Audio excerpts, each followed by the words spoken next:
Greetings, Seekers. How is everybody? Welcome to another Monday. I know, exciting.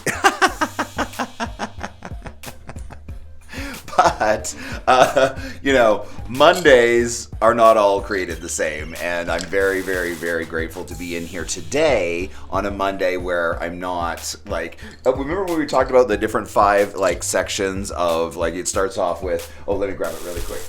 Because it starts with uninformed optimism. You remember that? Oh, do you like my quilt? This is a new quilt that we'll be featuring this week. This is my Pandemic Path quilt. And it's been in a few shows and things like this. I created it kind of as an artistic expression of my experience with COVID, right? And so you can see there's a little character down at the bottom, and he's kind of walking, right? This guy here, down here, right? So he's walking through kind of the unknown, right? And everything's kind of seems really big and overwhelming, and he's kind of walking off into the abyss. So that was one of my quilts. I would love to sell this one. It's available for $10,000 if anybody is interested. It is an art quilt. It is meant to go on a wall. I've always kind of seen it being hung in a hospital somewhere or something like that. There's lots of videos about this quilt, even the creation of it, on Quilting Cowboy, the YouTube channel. All right, so youtube.com/Quilting Cowboy. You can learn all about that quilt if you're at all interested. Anyhow, that's not why we're here today, but I do hope that you enjoy it. I'm enjoying sharing some of my work, some of my artistic work from that world. Anyhow, what are we doing? Oh yeah, Mondays, they're not all created the same, right? Because when we started, we were in uninformed optimism, right? I love that stage. It's so fun. You have nothing but optimism and absolutely nothing to back it up with, right? Let's do this thing. What could go possibly wrong? Right? And then after uninformed optimism, you get into informed pessimism, oh, yeah, wow, this is a lot of work, and there are a lot of huge obstacles, and wow, is this expensive, and, all of those things that you move into next. And then the next stage is hopeful realism, which is where I feel like I am today. Just got a toehold of success, not much more, but, that's all you need. And that's why when you hit overwhelm, you just have to keep going. You just have to push yourself to do as much as you can, right? Because it's building on the successes of, yesterday's work that pulls you out of overwhelm, right? So that's where I am right now. Hopeful realism, right? Got a few things to back up what I'm doing. I've had some really, important people say some nice things about the work that I'm doing right now. So that feels really good. I'm making new contacts and reaching people. So, it's kind of starting to line up, and, I should be able to take pre-sales for the book within the next week. So it's all good. That's where I am, hopeful realism. Next is informed optimism, and then completion. So we still have a ways to go. But we have something very exciting to talk to you about today, which is the currency of love, right? And I use the word currency I chose that word deliberately, right? Because currency, whether it's money or electricity, is all the same. It's all energy, right? Especially money. We don't even pretend that money's an actual thing anymore, right? It's just a bunch of zeros and ones on a computer screen that go digitally from, one place to the next. There's no actual money anymore. There's just, that whole concept has been laid bare to show that we are really just, moving energy around, right? And so if we look at it from that perspective, and again, whether it's love energy, whether it's money energy, this is currency. This is the currency of electricity and energy, right? Which is what drives everything, right? And we certainly do that in shamanism. We understand the power of currency, right? And energy work, right? And the way that we change the vibration of the room, right? With a rattle sound, right? And we can start to lean into right? Because once we kind of create that space around us, right, we create that vibe that we're listening to, right, you start to develop a space of yourself that inhabits right around here. That's why we'll be looking at Siberian eye curtains, right, and the importance of that, because what it does is it creates a veil between you and the rest of the world, right? That's why rattles are so important to us. Same with drums. It changes, like music, it changes the energy of the room, right?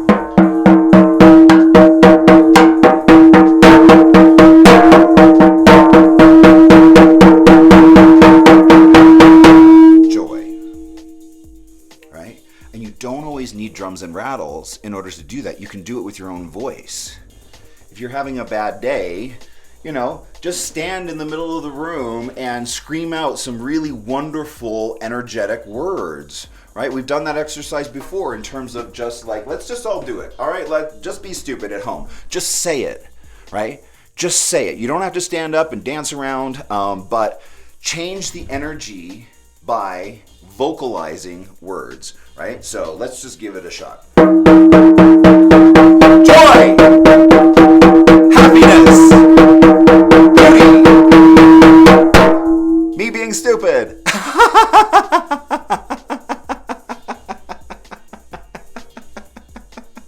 Right? But just in 4 seconds, I just changed my entire energy, right? Because now I'm vibing with something different. I did that. I did that for me.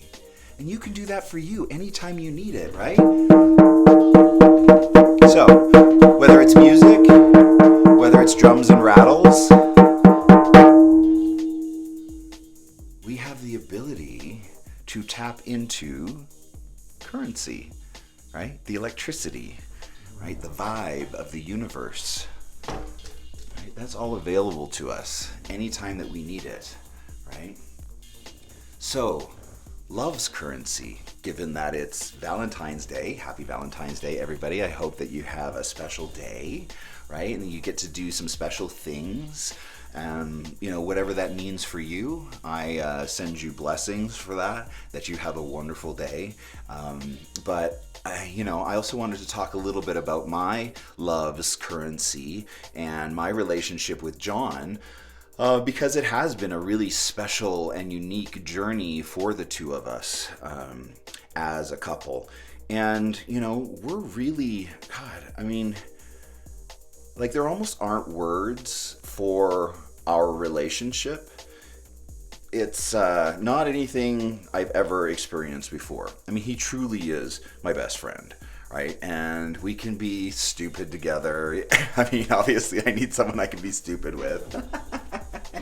Because he's just as big of a kid as I am at the end of the day. And, we have our own energy signature of our relationship, right? Energy signatures are something that we're going to be looking at more of once we start to look at how to protect yourself, how to make good decisions that are good for you, not based off of good by anybody else's definition, right? So our relationship, I think, was uniquely formed in that we met online, and I was still living in Utah at the time, and he was in LA, and I was planning on moving to LA after California, but we met on Facebook, and he just happened to send me a friend request. And normally when someone sends you a friend request, you jump over to their profile and check them out and see who's this person sending me friend requests, like totally normal. And so I did that. I was like, oh wow, this guy's like super handsome. And then I noticed that we have the same birthday. And so I just sent him a quick message. I was like, oh, this is super weird. Thanks for the friend request. I just noticed that we have the same birthday. And he wrote me back. He's like, yeah, I noticed that. It's kind of weird. I was like, so anyways, that's kind of how we started talking, is just through Facebook Messenger. And then from there, he was like, oh, do you have an iPhone? We could, FaceTime sometime. And like tomorrow is 11 years from the day that we met face to face, because we met online, like I said, and talked for months, never having met one another. So we were doing the long distance thing before we even met in person. Like, I think that's a little different. And it was truly unique in that it allowed us to get to know each other in a way where, had the physical been introduced or even an option for us, would have been very different. But because that wasn't an option, we got to just relax into just getting to know each other, because that was really the only thing that we had.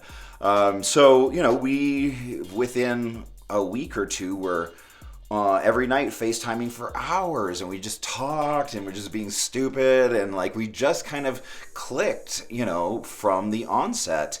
And, we have, like I said, we have a really interesting and unique relationship. It's not at all based or modeled after what straight people do, right? Because as gay people, we have been not allowed from the onset of time to even be in relationship or recognized as a couple. So the gay community has, therefore gone off and developed their own, traditions and what's normal and what feels right, unbound by the expectations of, a church or a society. We get to really just make it up on our own. So we have our own way that we work. And I would hope that most people would do that, because why is that? That's one of your core values. That is the one, the area in which you need to decide for yourself, where others should not be chiming in, right? What do you know about yourself and what you need in a relationship? That should not be subscribed to you by others, because if that happens, you will become unhappy, right? If somebody else tells you how to live your life, like that, it's no path to personal fulfillment and feeling whole, right? So, we're going to be talking about this more, but I just need you to know that there's a million different ways to model a relationship that isn't based on tradition, right? And so I'm happy to talk about that. We'll do that in a whole nother video. I don't want to do that here. Same with energy signatures. That's a whole different video. That's not what we're doing here. What we're doing here is talking about the currency, the energy, right, that love inhabits. When I said the other day, what is the energy signature of this person? And said, how did that feel for you? How did that register? When I say the energy signature of another that you're dealing with, do you think that's true? I hope you do. I hope that you get that you have more ways to perceive people than you are even sometimes consciously aware of. When you walk in the room, without even having a conversation with people, kind of what their vibe is, right? Whether you feel like you can trust that person, right? Whether that person is lifting you up or pushing you down. These are all distinct ways to feel love's currency, the energy that passes between people, right? I had the opportunity to have shaman school again this past week. Oh, God, it's so much fun. And the energy that we were working with this past weekend was, again, in the psychopomp world, which is dealing with spirits who have whose body have died, but who is potentially lost and hasn't fully crossed over. One thing that we covered was the energy of those spirits and how they exist in the world. And why it's so difficult, almost impossible, it's comical to, think that, there are often spirits, lifting up a candlestick and carrying it across the room, because a spirit, once it's left its body, has no way to replace its vitality until it's fully crossed over, right? So these spirits tend to get weaker and weaker and weaker. And there's work that we can do in order to revitalize these beings that are non-corporeal, what's the word? Anyways, you know what I mean. Incorporeal? Did I get it right?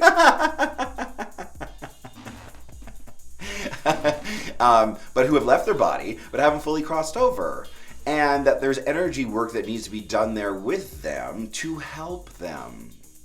And so if you look at it from that perspective, right, suddenly these spirits aren't frightening, right? They're either lost or they need help for the most part. And so anyways, we were doing energy work for spirits who have left their body, and that was really interesting.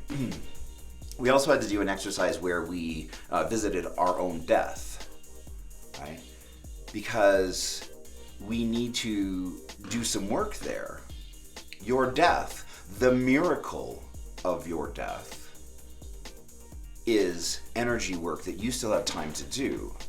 Because I don't think you want to get lost after you've left your body. You know, do you have either a tradition or an expectation? Have you had conversations with your family in terms of what you want them to say to help you cross over? Do you have boundaries or expectations in that? I absolutely do, right? Because I believe that life on the other side, the life behind just this veil of, you know, existence, is far more beautiful than the one here. It's kind of funny when we did we had to share what that experience was like in terms of observing our own death and what our spirit is like once it leaves our body, because we have an understanding within ourselves of who our higher self is. I'm not dealing with my higher self here for the most part, but I do and I can visit it. That energy, that resonance of love, that currency of love, that perfect being that exists as my higher self. I have expectations of what that is going to be like. And so I was explaining this to the class, right, as we were all sharing the experience of our own death and our expectations. And and I was describing how beautiful it is. Wow. Right? I was describing how beautiful, you know, to be on the other side of the veil is, and just how, you know, it's nothing but pure love there. And what happens is when we get into, right,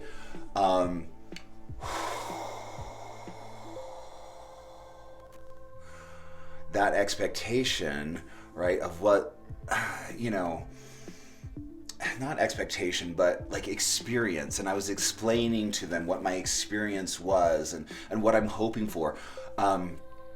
It was just, yeah, it was really beautiful. And part of me was thinking, you know, like, this isn't really helping my suicidal tendencies, because I know for a fact that it's way more better over there than it is here. I'm like, well, I should go.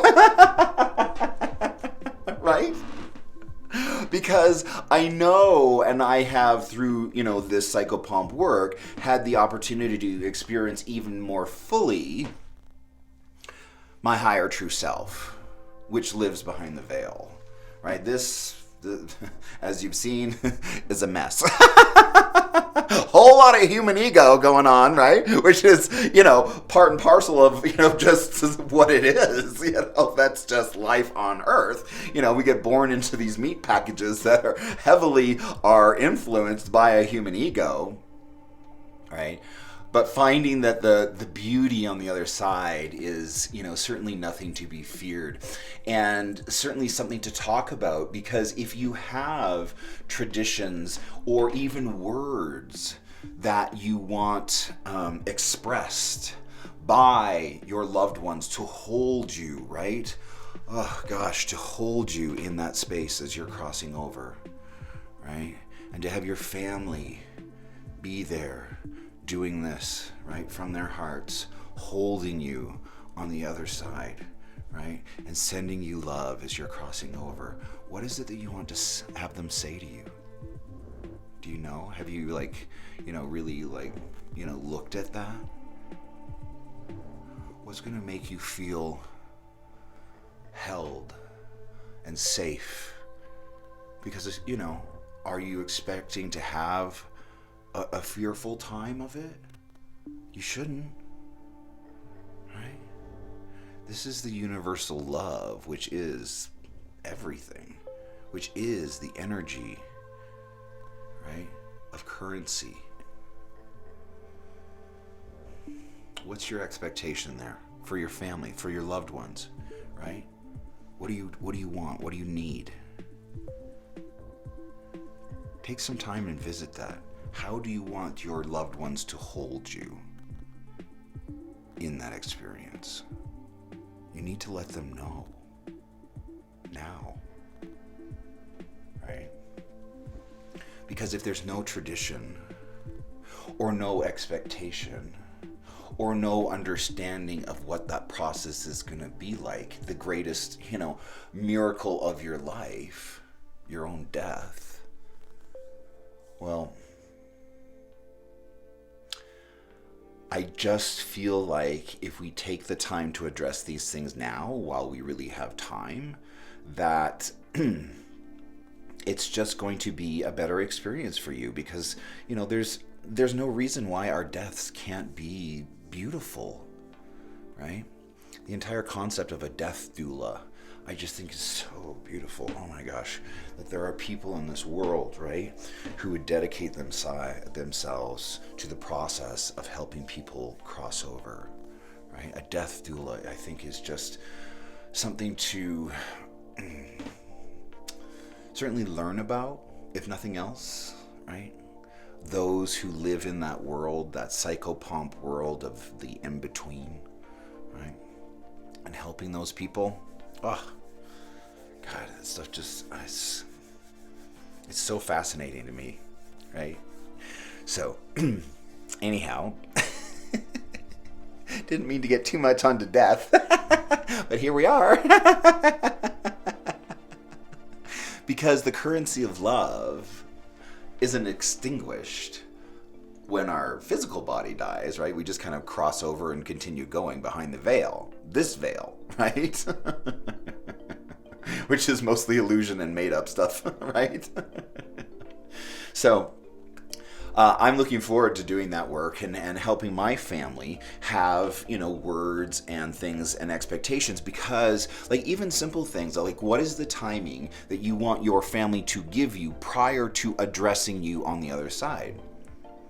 Is it a day? Is it a week? Is it immediately? What do you need? Do you want them immediately to be jumping into your world on the other side? And I'll tell you, that's probably not the best idea, because once we cross over, we often have things that we want to do, right, prior to just jumping into and, heading for the light. But again, have you thought about this? Is this an expectation that you have? What is that experience going to be like for you? Because once, I cross over, I'm probably going to be ready to go. So my timing is probably going to be, yes, hold me up, lift me, hold me in that space, within the first probably day. Other people, they're like, no, I really feel like I need a week to just kind of be where I am, experience this, maybe go visit some people, clean up some stuff on Earth, visit people, do whatever you need to clean up this experience here prior to crossing over, right? That's not my story. My story is like, okay, I'm done. This has kind of been terrible. I am not a fan of the human existence on planet Earth. It's, it's a bit of a shit show. And dense. Whoo! Dense, honey. Dense, right? Especially when you come in as a minority, so, the reviews are in. Human life on planet Earth is not that great. I will not be sad at all when I die. I won't be, because I know that life on the other side really is truly beautiful, and that we do go on, as our beautiful, energetic selves, right? So, I'll be like, okay, I'll take about 5 minutes and say goodbye to everybody. Okay, bye, bitches. Most of you have been terrible. I'm out of here. Right? That's kind of how I go. So, the language that I'm going to want my family members to hold me in is to, bless and celebrate, what I've done here. But really, it's an energy of moving on, right? We did an entire, oh my gosh, this is so cool. We did an entire exercise where groups of people hold the deceased and help them push over into the next realm, right? Excuse me. It's more for people who are lost, but you can do it with others as well. Anyhow, so that's what we're doing in terms of energy work there.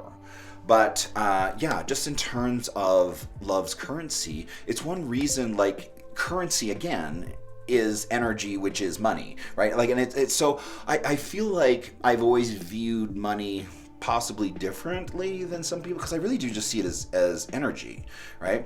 And I don't base a lot of my life decisions on that kind of energy, on money energy. It comes and goes. It is what it is. It's a tool, and I'm not obsessed with it. Well, I'm less obsessed with it, but I've had to work really hard as well to graduate into an understanding of life beyond that.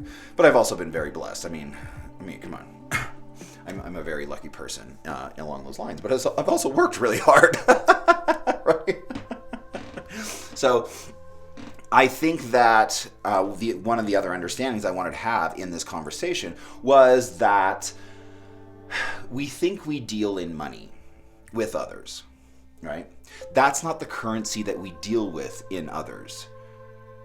That can be a repercussion of how we deal with others, but how we really deal with others is in the way that we treat each other, in the love currency that we have between people, right? And I'm hoping that that's changing, that we can evolve past greed and avarice, right? And see a higher purpose in money, right? But I think that we're getting there. It's just a process. So that's kind of it for today. It's kind of, this video is just a bit of a setup for the bigger conversation, which of course is energy signatures, right? And identifying what is somebody's energy signature so that you know immediately what grade this person is that you're speaking with. And again, not to judge them or feel that they shouldn't be in second grade when they are, but to assess them properly, so that you can love them more clearly, right? And make those calls in terms of what is a boundary for you, because boundaries are not judgments. And I want you to have really clear boundaries defined within your own life, so that when you come up on someone who is applauding your marginalization, right, that you have a clear boundary around that. Okay, so that's where we're going. That's what we're going to be doing, but not today. No, I just wanted to talk about, the currency, right? The electricity, the energy behind all that stuff, especially on Valentine's Day. I hope that you have a wonderful day. I know that I will. And I'll talk to you soon. Bye.